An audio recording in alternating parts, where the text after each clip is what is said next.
예수님을 믿게 된 사람들은 누구든지 하나님의 부르심을 받은 사람들입니다.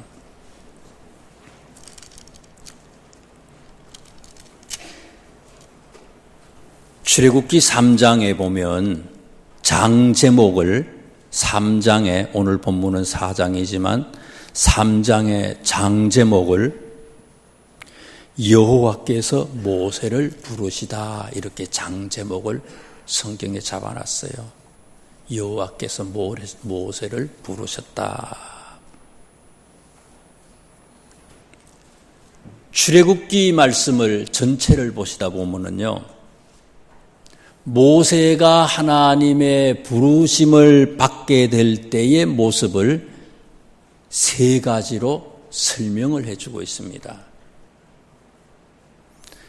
첫째는 출애굽기 3장 1절 말씀에 보면, 다시 보세요. 3장 1절에 모세가 그의 장인 미디안 제사장 이드로의 양떼를 치더니, 장인 이드로의 양떼를 쳤다.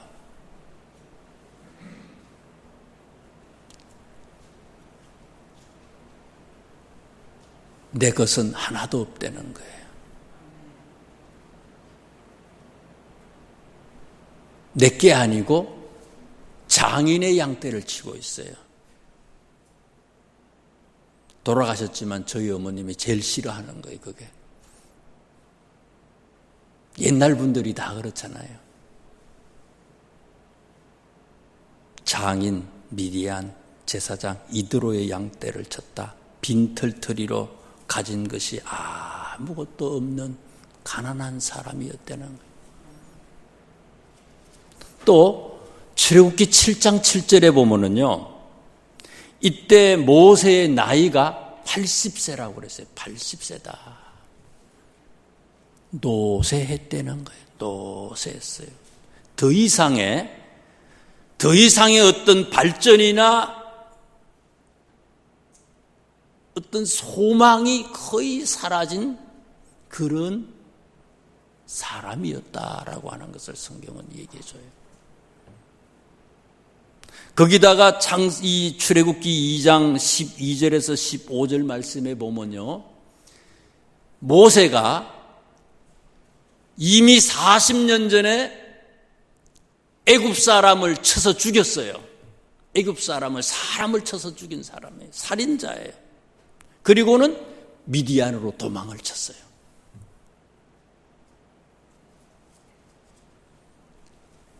살인자로 40년을 살았어요. 매일매일이 지옥 아니겠어요? 도망다니던 사람들이 붙잡히면 시원하다 그러잖아요. 하도 마음고생이 심하니까 잡힐까 봐. 심신이 엉망진창이에요, 이 모세의 상황이. 그런데 이런 모세가 하나님의 부르심을 받으니까 어떤 사람이 됐습니까? 우리나라는 36년 만에 일본 사람들한테서 해방이 됐지만, 이스라엘 사람들이 이집트 사람들에게 430년 동안 종살이를 했잖아요. 430년이에요. 36년에 배가 넘어요. 10배가 넘어요. 엄청나게 많아. 도저히 해방이 될 수 없다고 이스라엘 사람들이 생각했는데, 도저히 할 수 없는 이 일을 누가 이룬 거예요? 하나님이 도와주시고, 그리고 그 일을 모세가 하잖아요. 기적을 일으키는 주인공이 되잖아요. 거기다가 신명기 34장 7절 말씀에 보니까 모세가 죽을 때의 나이가 120세였어요. 80세의 부름을 받고 40년을 더 일했다는 거예요. 40년을 더 일했대. 그의 눈이 흐리지 아니하였고 기력이 쇠하지 아니했다. 젊은이도 할 수 없는 위대한 일을 감당했다는 거예요. 어떻게 하니까요? 부르심을 받으니까. 하나님을 만나니까. 출애굽기 오늘 본문 말씀 바로 직전 4장 말씀에 이 4장 전체의 장제목은 뭡니까? 4장을 보세요. 장제목이 뭔지를. 우리 다 같이 4장 장제목을 성경을 보고 다 같이 합독을 하도록 하겠습니다. 시작. 아멘. 하나님의 부르심이 뭐냐? 하나님을 만난다는 게 뭐냐? 우리가 하나님을 만나기 전에는 부족하고 연약하고 아무것도 할 수 없는 그런 존재였지만 만나면요, 나이가 문제가 되지 않는다는 거예요. 가진 것, 나의 소유, 그게 문제가 되지 않는다는 거예요. 많이 알고 못 알고 나의 신분, 그게 문제가 되지 않는다는 거예요. 만나니까 4장에 있는 장제목의 말씀처럼 모세에게 능력을 주셨어요. 만나면, 부르심을 받으면 하나님은 우리에게 능력을 주시고 그 능력을 가지고 이 땅에서 빛과 소금으로 하나님의 자녀로 능력 있게 살라고 말씀하시는 거예요. 부르심을 받은 자들은 능력 받은 자로서 무엇이든지 할 수 있는 사람이 되게 해주신다는 얘기입니다. 특별히 오늘 본문 말씀은 부름받은 사명자들이 어떤 삶을 살아야 하는지를 제시해주는 영적인 교훈을 소개하고 있습니다. 하나님을 만난 모세가 인생의 승리자가 될 수 있었던 것처럼 오늘 우리들도 하나님을 만난 성도로서 우리의 남은 인생을 승리하는 인생으로 살 수 있기를 주님의 이름으로 축원합니다. 먼저 19절에 있는 말씀을 보세요. 부름받은 자의 삶이 어떤 거냐. 19절, 4장 19절입니다.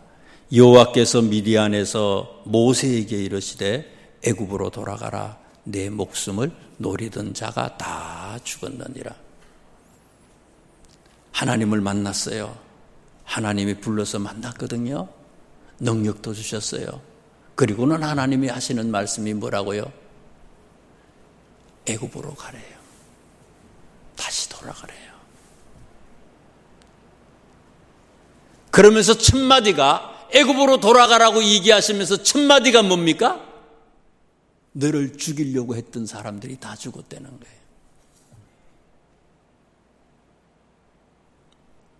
내 목숨을 노리던 자가 다 죽었다.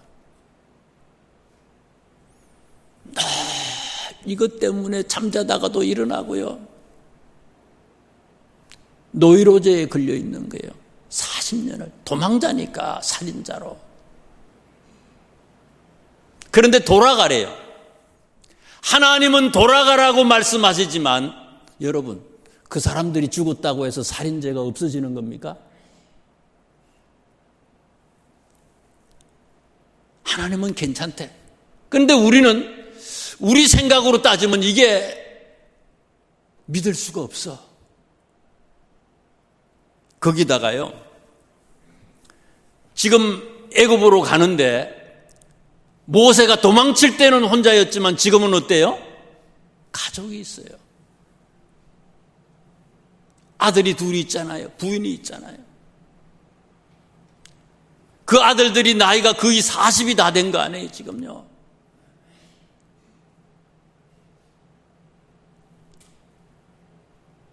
애굽말을 제대로 할 수 있겠어요? 교육도 여기 보니까 미디안 땅, 지금의 시나이 반도 있는 데거든요.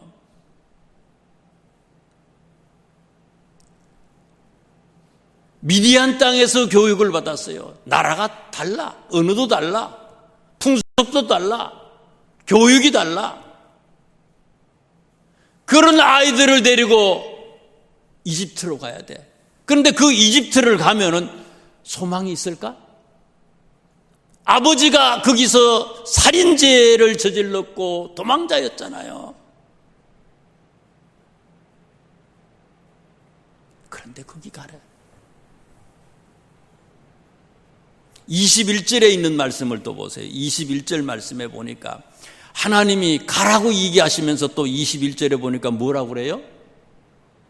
애굽 왕 바로의 마음을 완악하게 했대. 가라고 얘기하시면서 뭐예요? 앞으로의 삶이 순탄치 않다는 거예요. 바로의 마음을 완악하게 해가지고 네가 고생을 많이 할 거라는 거예요. 편안한 삶이 아니에요. 꽃길의 길만 걸어가는 그런 삶이 아니래요. 가시밭길이 있지만 가라는 거예요. 알려줘요. 쉬운 일이 아니라고 얘기하시면서 그러나 그 어려운 길이지만 네가 그 길을 가라고 얘기해요. 부르심을 받은 사람은 고통과 어려움과 죽음이 있더라도 맡기고 순종해야 된다는 거예요.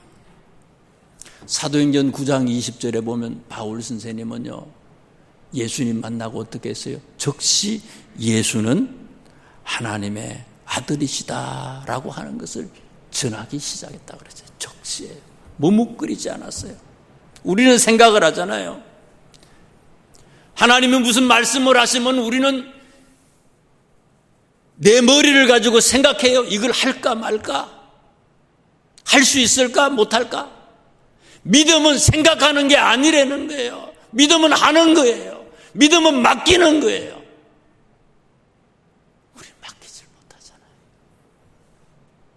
죽느냐 사느냐 하는 이런 상황 속에서 맡겨버린 거예요. 이게 믿음이고 이게 부름받은 사람의 모습이고 이게 참 하나님의 자녀의 모습이라는 거예요. 창세기 22장에 보면 아브라함이 이삭을 바칠 때 어떻게 했어요? 아침에 일찍 일어났어요. 늘 말씀을 드리는 거지만 하기 싫은 건 어때요? 안 일어나지요. 하기 싫은 건 그냥 입을 뒤집어 쓰고 안 일어나. 하나님이 말씀하셨는데 아침에 일찍 일어났어요. 하나님의 사람은 하나님의 말씀에 전적으로 순종하는 사람입니다.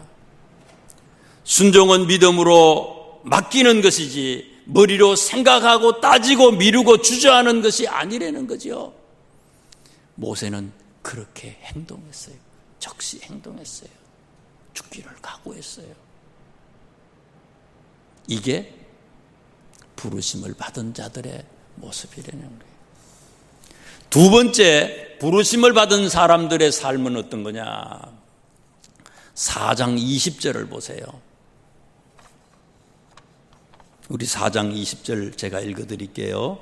모세가 그의 아내와 아들들을 나귀에 태우고 애굽으로 돌아가는데 모세가 하나님의 지팡이를 손에 잡았다. 모세가 하나님의 지팡이를 손에 잡았다.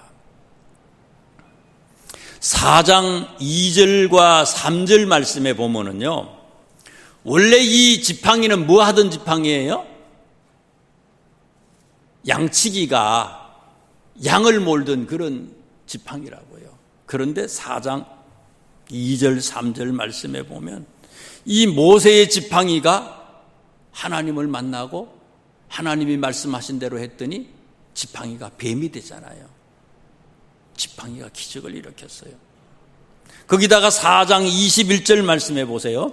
여호와께서 모세에게 이르시되 내가 애굽으로 돌아가거든 내가 내 손에 준 이적을 내 손에 준 이적이 뭐예요? 지팡이 이적이에요.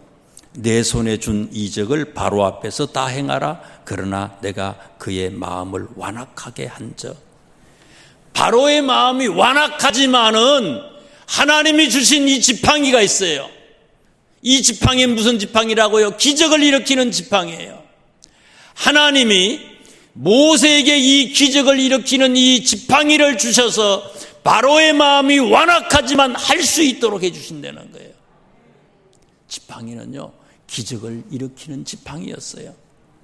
그래서 17절에 있는 말씀을 보세요. 17절 보세요. 너는 이 지팡이를 손에 잡고 이것으로 이적을 행할지니라. 지팡이를 잡으면 뭐라고요? 이적이 일어난대요. 깜짝 놀랄 일이 일어난다는 거예요. 이적과 기적이 다르잖아요. 기적은요, 깜짝 놀랄 그런 역사를 일으키는 것, 초자연적인 역사를 일으키는 거를 기적이라 그런다면, 이적은 뭐예요? 기적 자체, 변화되는 그 자체가 목적이 아니라 그것을 통해서 하나님께 영광을 돌리고 예수 그리스도를 전하기 위한 그런 기적이 될 때 그게 이적이라는 거예요. 지팡이는요, 이적을 일으키는 거예요. 사도행전 3장 6절 말씀에 보면은요, 40년 동안 안전뱅이로 앉아있는 사람을 베드로와 요한이 고치잖아요. 베드로가 뭐라고 얘기합니까? 베드로가 이르되 은과 금은 내게 없거니와 내게 있는 이것을 내게 주노니 나사렛 예수 그리스도의 이름으로 일어나 걸으라. 내게 있는 이것, 베드로에게 있어서 내게 있는 이것이 뭐예요? 예수 그리스도의 이름으로 내게 주노니. 사도행전 3장 말씀에 보면은 베드로가 기적을 일으키고 난 다음에, 이런 이적을 일으키고 난 다음에 많은 사람들이 몰려왔어요. 그리고는 베드로가 이런 기적을 일으킨 것 때문에 막 신기하게 생각해요. 그랬더니 베드로가 사도행전 3장 12절에 보니까 왜 우리를 주목하고 우리가 이적을 일으킨 것처럼 이렇게 생각하느냐고 얘기를 해요. 우리는 어때요? 무슨 기적을 일으키고 무슨 대단한 일을 하면요, 뽐내잖아요. 교만하죠. 내가 했다고 얘기하잖아요. 사람들이 막 모였어요. 야, 굉장하구나. 그랬더니 베드로가 뭐라고 얘기합니까? 그 이름을 믿음으로, 3장 16절인데요. 그 이름을 믿음으로, 그 이름이 너희가 보고 아는 이 사람을 성하게 하셨나니 예수로 말미암아 난 믿음이 너희 모든 사람 앞에서 이같이 완전히 낫게 했다. 누구가요? 예수님이, 예수의 이름이 이런 역사를 일으켰다는 거예요. 베드로에게 있어서의 능력을 베풀 수 있는, 기적을 일으키는 원동력이 뭡니까? 예수 그리스도, 예수의 이름이에요. 오늘 성경에 모세가 잡았던 이 지팡이, 모세의 지팡이는 뭐를 얘기하는 거라고요? 앞으로 있을 예수 그리스도를 얘기하는 거예요. 예수님의 십자가를 얘기해요. 우리 손에 예수님의 십자가가 잡혀져 있으면 아무리 힘들어도, 완악한 세상이라 할지라도 이 세상에서 우리가요, 이 모든 어려움을 뚫고 헤치고 나가서 승리할 수 있다는 거예요. 그런데 우리 손에 예수의 십자가가, 예수의 피가, 예수 그리스도의 이름이 우리 손에 잡혀져 있느냐, 이게 문제예요. 예수의 이름이, 예수의 십자가가 아니라 어떻게 보면 욕심으로 가득한지도 모르겠어요. 사라질 그 세상의 욕심으로 가득해. 놓지를 못해, 포기하지를 못해, 순종하지도 못해, 주저하고 있어. 오늘 이 시간 잃어버린, 놓쳐버린 그 십자가, 예수의 이름을 다시 회복하고 찾는 거룩한 시간이 될 수 있기를 주님의 이름으로 축원합니다. 세 번째, 부르심을 받은 사람의 삶이 어떤 거냐? 24절에서 26절에 있는 말씀을 먼저 눈으로 보세요.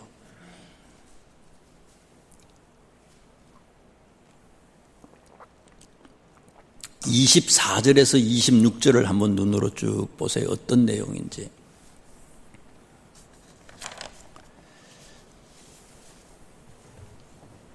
어떤 이해가 잘 안 갈 수도 있어요. 아니, 가라고 하나님이 말씀하시고는 참 하나님은 이상해. 가라고 얘기하셔가지고 갔잖아요, 지금요. 가잖아요. 가는데, 가는 도중에 얼마나 기특해요. 야, 너 너무 좋아. 하나님이 칭찬해 줘야 될 텐데 모세를 죽이려고 했다고 그랬어요. 가는데 순종했는데 죽이려고 해요.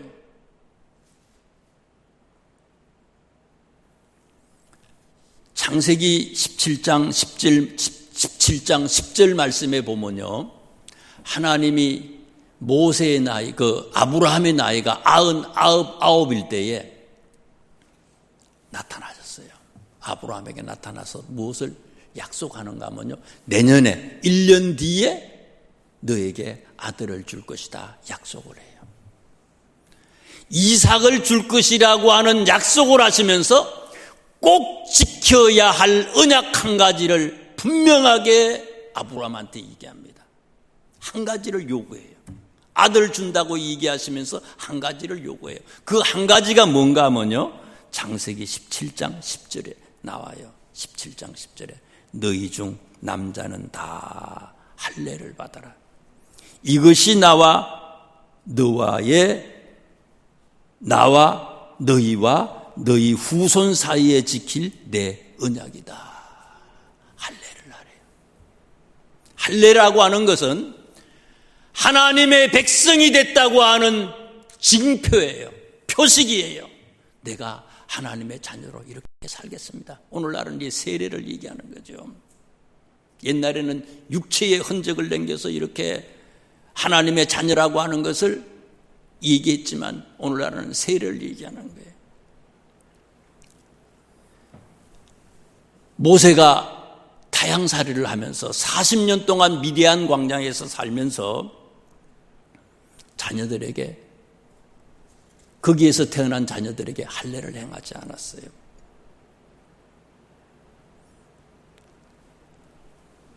하나님은 중요한 것이라고 생각했거든요.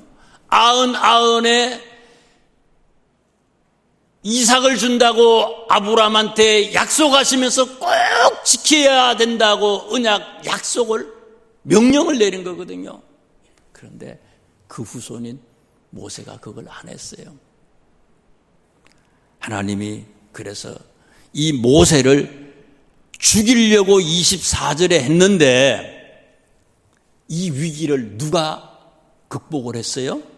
25절 말씀해 보니까 죽을 수 있는 상황에서 그의 부인 십보라가 돌칼을 가져다가 아이들에게 할례를 행했어요.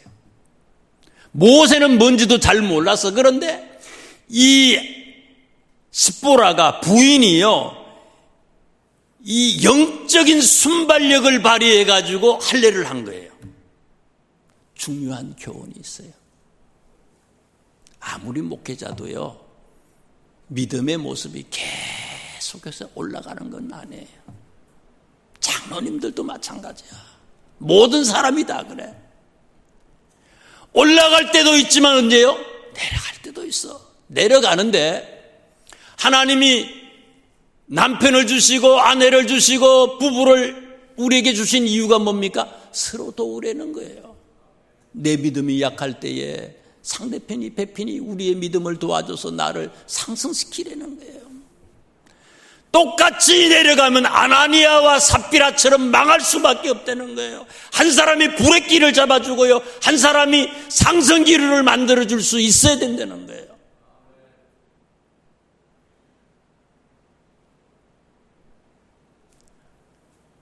아나니아와 삽비라는 그게 안 된 거예요. 둘이 똑같이 그렇게 한 거예요. 모세의 믿음이 이럴 때, 모세가 잘 알지 못할 때에 십보라는요, 돌칼로 아이들에게 할례를 행했어요.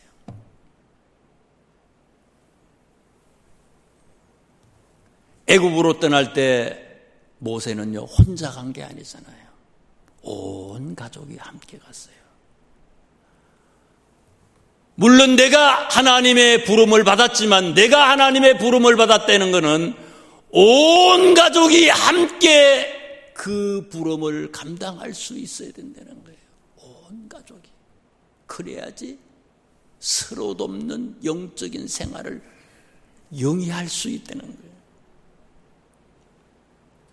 사도행전 16장 31절 말씀에 주 예수를 믿어라, 그리하면 너와 내 집이 구원을 받으리라. 나도 중요하지요. 주 예수를 믿으라. 그리하면 너와, 나도 중요하지만 나 다음에 뭐라고요? 우리의 가정이 구원을 받아야 된다는 거예요. 나만이 아니라 우리의 아내도, 우리의 남편도, 우리의 자녀들도, 우리의 부모님도 주 예수를 믿어라. 그리하면 너와 내 집이 구원을 받으리라. 중요하다는 거예요. 부름받은 사람은 가정을 구원시켜야 된다는 거예요. 가정을 구원시켜야 내 믿음이 하락할 때에 끝없이 추락하지 않도록 만들어준다는 거예요. 십부라가 그 역할을 하잖아요. 브레이크를 잡아주고 올라갈 수 있도록, 창공을 향하여 올라갈 수 있도록 상승기류를 만들어주는 우리의 가족이 있어야 된다는 거예요. 그게 안 되면 그냥 끝장나는 거예요.